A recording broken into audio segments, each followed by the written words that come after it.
PGTRB, UGTRB, அதே மாதிரி TET exam, PO exam, இந்த எக்ஸாம் எல்லாமே எப்போ அறிவிப்பு வெளியிடுவாங்க அப்படிங்கிற மாதிரி நிறைய பேர் வந்து கேட்கிங்க. கூடிய விரைவில், மிக கூடிய விரைவில் டெட் எக்ஸாம், அதே மாதிரி பிளாக் எஜுகேஷன் ஆஃபீஸர், அதாவது பிஓ எக்ஸாம், இதுக்கான அறிவிப்புமே வந்து டிஆர்பி வந்து வெளியிட வாய்ப்புள்ளது. அப்படி இருக்கும்போது இந்த பிஓ எக்ஸாமுக்கான எக்ஸாம் பேட்டர்ன் என்ன அப்படின்னு பார்த்தோம்னா, தமிழ் தகுதி தேர்வு, அதே மாதிரி மெயின் எக்ஸாம். தமிழ் தகுதி தேர்வு பொறுத்த மட்டும் 50 கொஸ்டின் இருக்கும்.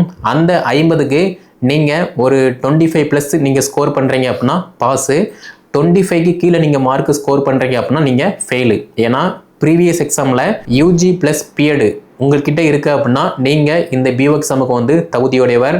எக்ஸாம் பேட்டர்னை பொறுத்த மட்டும் ஒரே ஒரு எக்ஸாம் தான். அந்த எக்ஸாம் நீங்கள் கிளியர் பண்ணிட்டீங்க அப்படின்னா அடுத்து உங்களுக்கு சர்டிஃபிகேட் வெரிஃபிகேஷன், அதுக்கப்புறமா வந்து அப்பாயின்மெண்ட் லெட்டர் தான், வேறு எதுவுமே வந்து கிடையாது. சரியா?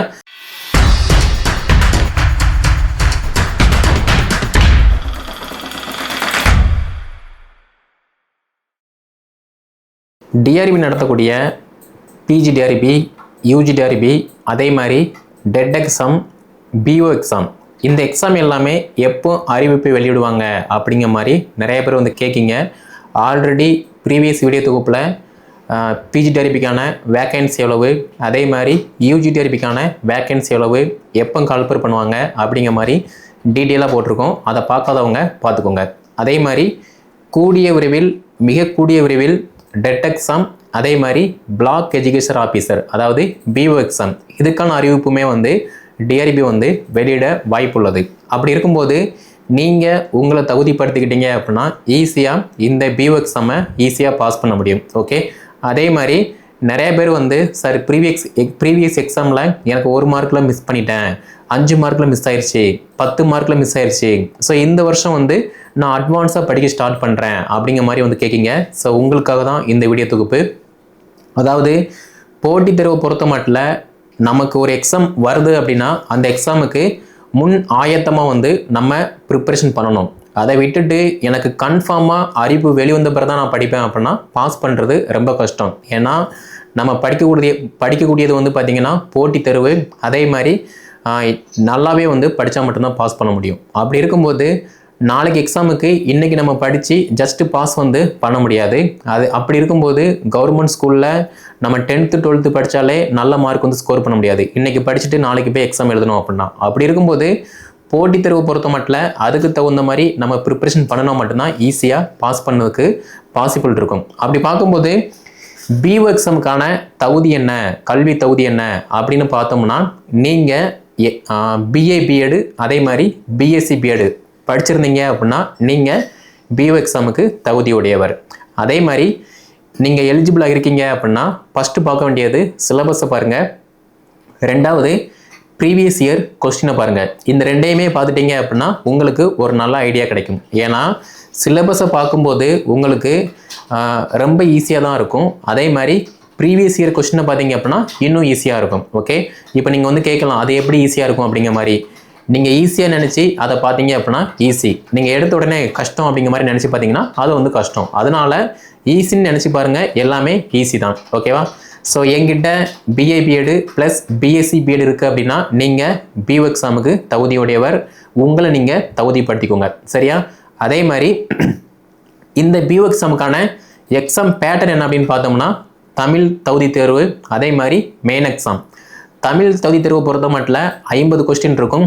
அந்த 50க்கு நீங்கள் ஒரு 25+ நீங்கள் ஸ்கோர் பண்ணுறீங்க அப்படின்னா பாஸு, 25க்கு கீழே நீங்கள் மார்க் ஸ்கோர் பண்ணுறீங்க அப்படின்னா நீங்கள் ஃபெயிலு. ஏன்னா ப்ரீவியஸ் எக்ஸாமில் நிறையா டீச்சர்ஸ் வந்து பார்த்தீங்கன்னா, சார் நான் வந்து டிஎன்பிசிக்கு படித்தேன், டிஆர்பிக்கு படித்தேன், வேற ஒரு எக்ஸாமுக்கு படித்தேன், அதனால தமிழ் வந்து எனக்கு எல்லாமே தெரியும் அப்படின்னு சொல்லி ரொம்ப அசால்ட்டாக படிக்காமல் இருந்தவங்க, ரிவிஷன் பண்ணாமல் இருந்தவங்க, இவங்க எல்லாருமே வந்து தமிழில் ஃபெயில் ஆகிட்டாங்க. அப்படி இருக்கும்போது ஒவ்வொரு எக்ஸாமுக்குமே வந்து பார்த்தீங்க அப்படின்னா நம்ம படித்ததுலேருந்து கொஸ்டின் கேட்பாங்க.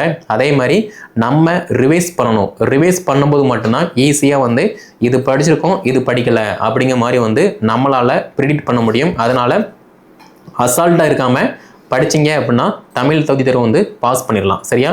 ஸோ தமிழுக்கான சிலபஸ் வந்து ஆல்ரெடி வெப்சைட்டில் இருக்குது. அப்படி உங்ககிட்ட இல்லை, வெப்சைட்டில் கிடைக்க மாட்டேங்குது அப்படின்னா நம்ம அகாடமி டெலிகிராம் குரூப்பில் வந்து நான் போஸ்ட் பண்ணியிருக்கேன். அதை நீங்கள் டவுன்லோட் பண்ணி படிக்க ஸ்டார்ட் பண்ணுங்கள். அதே மாதிரி இது வந்து தமிழ் தகுதி தேர்வுக்கு.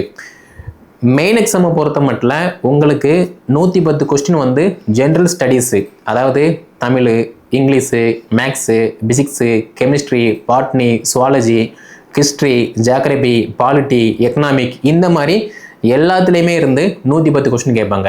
ஏன்னா TET exam, PGTRB exam, UGTRB exam இந்த மூணையுமே கம்பேர் பண்ணும்போது அதுக்கு தகுந்த மாதிரி சிலபஸ் இருக்கும். ஆனால் இந்த பிஓ எக்ஸாமை பொறுத்த மட்டும் ஒரு ஆஃபீஸர் லெவலுக்கான ஒரு எக்ஸாம். அப்படி இருக்கும்போது எல்லாமே தெரிஞ்ச ஒரு ஆசிரியராக, ஒரு ஆஃபீஸராக இருக்கணும். அப்படி இருந்தால் மட்டும்தான் பிஓக்கு வந்து தகுதியுடையவர். ஸோ இதுக்கான சிலபஸ் என்ன அப்படின்னு பார்த்தீங்க அப்படின்னா 110 கொஸ்டின் வந்து பார்த்தீங்க அப்படின்னா எல்லாமே சேர்த்து தமிழ், இங்கிலீஷு இந்த மாதிரி எல்லாமே சேர்த்து 110 கொஸ்டின். ஸோ இதுலேயுமே வந்து சிலபஸ் வந்து ஆல்ரெடி வெப்சைட் டிஆர்பி வெப்சைட்டில் இருக்குது. அப்படி இல்லை அப்படின்னா நம்முடைய பிடி அசிஸ்டன்ட் டெலிகிராம் குரூப்பில் ஜாயின் பண்ணீங்க அப்படின்னா அதில் அவைலபிளாக இருக்குது. அதை நீங்கள் பிரிண்ட் அவுட் போட்டு பார்த்துக்கலாம். சரியா? இந்த சிலபஸ் பார்க்கும்போது மட்டும்தான் உங்களுக்கு என்ன படிக்கணும், என்ன படிக்கக்கூடாது, எப்படி படிக்கணும் அப்படிங்கிற மாதிரி வந்து ஒரு ஐடியா கிடைக்கும். அதனால இதை நீங்கள் வந்து ஃபாலோ பண்ணுற மாதிரி இருக்கும். ஸோ 110 கொஸ்டின் வந்து ஜிஎஸ், 10 கொஸ்டின் வந்து பார்த்தீங்க அப்படின்னா ஜென்ரல் நாலேஜ், அதாவது கரண்ட் அஃபேர், ஜிகே. ஸோ இதுவுமே வந்து நம்ம ஒரு ஆஃபீஸர் ஆக போகிறோம் அப்படின்னா என்ன பண்ணணும், அதுக்கான தகுதியை நம்ம வளர்த்துக்கிறணும். அதுக்கு நம்ம ஃபஸ்ட்டு பண்ண வேண்டியது டெய்லியுமே எந்திரிச்சு மொபைலை பார்க்காம நியூஸ் பேப்பர் வந்து படிக்கணும். So Hindu Tamil news paper, Dinamani news paper, இந்த நியூஸ் பேப்பரை நம்ம படிக்கும்போது தமிழ்நாட்டில் என்ன நடந்துகிட்டு இருக்கு அப்படிங்கிற மாதிரி எல்லா அப்டேட்டுமே வந்து நமக்கு தெரியும். அதை விட்டுட்டு நான் வந்து எடுத்த உடனே மொபைல் ஃபோனை பார்த்து படிப்பேன் அப்படின்னா ஒன்றும் பண்ண முடியாது. ஒரு ஆஃபீஸராக நீங்கள் ஒரு பிஓவாக ஆகணும் அப்படின்னா நீங்கள் பண்ண வேண்டியது நியூஸ் பேப்பர் படிங்க. சிலபஸ் வைஸ் வந்து school book, degree level book படிக்கும்போது இன்னுமே பெட்டராக ஃபீல் பண்ணுவீங்க. சரியா? நெக்ஸ்ட்டு 30 கொஸ்டின் வந்து பார்த்தீங்க அப்படின்னா சைக்காலஜி. சைக்காலஜி அப்படின்னா வேறு ஒன்றுமே கிடையாது, கல்வி உளவியல். அதாவது நீங்கள் பிஎட்டில் ஃபஸ்ட்டு செம், செகண்ட் செம், ஃபோர்த்து செம் இதில் உள்ள மிக முக்கியமான அறிவியல் அறிஞர்கள் சொல்லக்கூடிய மேற்கோள்கள், கருத்துக்கள், அதே மாதிரி மிக முக்கியமான கல்வி திட்டங்கள், இப்போ தமிழ்நாட்டில் வந்து என்ன திட்டங்கள் இருக்குது, மத்திய அளவு மாநில அளவில் என்னென்ன ஸ்கீம்ஸ் இருக்குது, இதனால் எந்த மாணவர்கள் வந்து பயனடைந்தாங்க அப்படிங்கிற மாதிரி எல்லா டேட்டா பேஸுமே ஒரு ஆஃபீஸராக நீங்கள் தெரிஞ்சுக்கிறணும் அப்படின்னா இது எல்லாமே படிக்கிற மாதிரி இருக்கும். சரியா? அதே மாதிரி பிஓ எக்ஸாமை பொறுத்த மட்டும் எல்லாருமே சொல்கிற விஷயம் அது வந்து ரொம்ப கஷ்டம் அப்படிங்கிற மாதிரி சொல்லுவாங்க. அப்படிலாம் ஒன்றுமே கிடையாது. நீங்கள் படிச்சிட்டிங்க, நல்லா ப்ராப்பராக படிக்கிங்க அப்படின்னா ரொம்ப ரொம்ப ஈஸி. ஏன்னா நம்ம ஒரு ஆஃபீஸராக போக போகிறோம் அப்படின்னா குரூப் 2 லெவலுக்கு இந்த போஸ்டிங் இருக்குது. அப்படி இருக்கும்போது ஆஃபீஸராக போக போகிறோம் அப்படின்னா இந்த சிலபஸை பேஸ் பண்ணி நீங்கள் ப்ராப்பராக படிக்கும்போது ஈஸியாக வந்து பாஸ் பண்ணலாம். சரியா? ஸோ தமிழ் படிக்கணும், இங்கிலீஷ் படிக்கணும், பிசிக்ஸு, கெமிஸ்ட்ரி, பாட்னி, சுவாலஜி இந்த மாதிரி எல்லாத்தையுமே படிக்கும்போது இந்த சிலபஸில் உள்ளதை மட்டும் படித்தா போதும். சிலபஸை தாண்டி நீங்கள் எக்ஸ்ட்ரா படிக்க வேண்டாம். சிலபஸில் என்ன டாபிக் இருக்கோ, ஃபார் எக்ஸாம்பிள் இப்போ தமிழில் வந்து பார்த்தீங்க அப்படின்னா அதாவது ஹிஸ்ட்ரி ஆஃப் தமிழ் லிட்ரேச்சர், இதில் வந்து சங்க இலக்கியம்னா என்ன, அதே மாதிரி நீதி நூல்கள்னா என்ன, கம்பராமாயணம்னா என்ன, மகாபாரதம்னா என்ன, அதே மாதிரி தற்கால தமிழ்னா என்ன அப்படிங்கிற மாதிரி இதை பற்றி நீங்கள் படிச்சீங்க அப்படின்னா ஈஸியாக வந்து பாஸ் பண்ணால் மட்டும் போதும். அதாவது பாஸ் பண்ணிடலாம். சரியா? அதை விட்டுட்டு நான் வந்து அது அப்படி இருக்குது, இது இப்படி இருக்குது அப்படிங்கிற மாதிரி நீங்கள் படிக்காமல் இருந்தீங்க அப்படின்னா ஒன்றுமே பண்ண முடியாது. ஒன்ஸ் அறிவிப்பு வெளியே வந்துருச்சு அப்படின்னா படிக்கக்கூடிய நாட்கள் வந்து ரொம்ப கம்மியாக தான் இருக்கும். அதே மாதிரி நிறைய பேருக்கு வந்து இந்த பிஓ எக்ஸாம் வந்து தெரியவே மாட்டுக்கு. அதனால் யூஜி ப்ளஸ் பிஎட் உங்கள்கிட்ட இருக்குது அப்படின்னா நீங்கள் இந்த பிஓ எக்ஸாமுக்கு வந்து தகுதியுடையவர். எக்ஸாம் பேட்டர்னை பொறுத்த மட்டும் ஒரே ஒரு எக்ஸாம் தான். அந்த எக்ஸாம் நீங்கள் கிளியர் பண்ணிட்டீங்க அப்படின்னா அடுத்து உங்களுக்கு சர்டிஃபிகேட் வெரிஃபிகேஷன், அதுக்கப்புறமா வந்து அப்பாயின்மெண்ட் லெட்டர் தான், வேறு எதுவுமே வந்து கிடையாது. சரியா? அதனால் நான் வந்து பிஏ பிஎடு அதே மாதிரி பிஎஸ்சி பிஎட் படிச்சிருக்கேன் அப்படின்னா தயவு செய்து நீங்கள் இந்த பிஓ எக்ஸாமுக்கு வந்து போட்டி போடுங்க. மேக்ஸிமம் வந்து நம்ம டிஎன்பிசி குரூப் 2 மாதிரியோ குரூப் 4 மாதிரியோ வந்து போட்டி இருக்காது. ரொம்ப கம்மியான மாணவிகள் அதே மாதிரி டீச்சர்ஸ் மட்டும்தான் போட்டி போடுவாங்க. ஸோ நீங்கள் படிக்கிங்க அப்படின்னா ஈஸியாக இது வந்து பாஸ் பண்ணிடலாம். சரியா?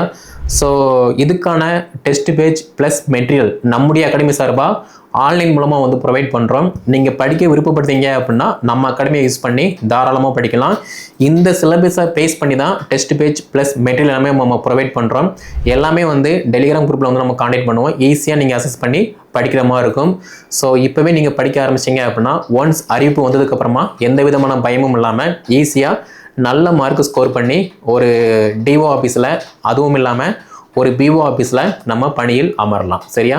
இதில் உங்களுக்கு வேறு ஏதாவது டவுட் இருந்துச்சு அப்படின்னா கீழே டிஸ்கிரிப்ஷனில் வாட்ஸ்அப் நம்பர், கான்டாக்ட் நம்பர் கொடுத்துருக்கேன். அதை கான்டாக்ட் பண்ணி என்ன டீட்டெயில் கேட்டு படிக்க ஸ்டார்ட் பண்ணுங்கள். இந்த வீடியோ தொகுப்பை பிஏ பிஎட் பிஎஸ்சி பிஎட் படித்து முடிச்சுட்டு ஏன் இதை படித்தேன் அப்படின்னு தெரியாமல் இருக்கக்கூடிய மாணவ மாணவிகள், அதே மாதிரி பிஎட் எம்எட் ஸ்டூடெண்ட் இவங்க எல்லாத்தையுமே ஷேர் பண்ணுங்கள். அவங்களும் வந்து படித்து பயன்பட்டும். நம்முடைய சேனல் நீங்கள் சப்ஸ்கிரைப் பண்ணல அப்படின்னா சப்ஸ்கிரைப் பண்ணிக்கோங்க. அடுத்த வீடியோ தொகுப்பில் இதில் இருக்கக்கூடிய ஒவ்வொரு யூனிட்டுமே வந்து நம்ம எப்படி படிக்கணும் அப்படிங்கிற மாதிரி டீட்டெயிலாக பார்க்கலாம்.